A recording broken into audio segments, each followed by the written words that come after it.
ফুবু কি এতটি ওষুধ রাখতো না এগুলো বলে উঠাই না যাবে কি করে যাবো আমি ফুবুক নামা দিয়ে আসি তো ভালো করে তো দুজন মামা কাছে ও ওই লোক তো হয়ে গেছে তাহলে তো ক্লিয়ার। কিন্তু ফুবু তুই 10 টাকা দিয়ে দাঁড় করে রাখছিস ও তাই তাহলে বললাম যে 100 টাকা লে 100 টাকা দে আমি 90 টাকা তো 10 টাকা 20 টাকা দাদা ভাই আমার কাগজ পাতি লাগবে আসলে না ঢুকতে দিবি না না হয় না। কোনে পিকনিক কোন যায় স্কুলে নাকি অন্য দাদা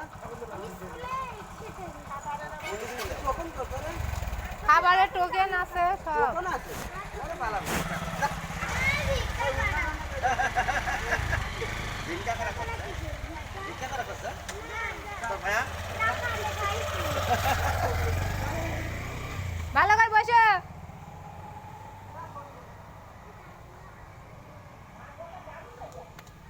ওরে বাবা আমার মাথা পুরা হ্যাং।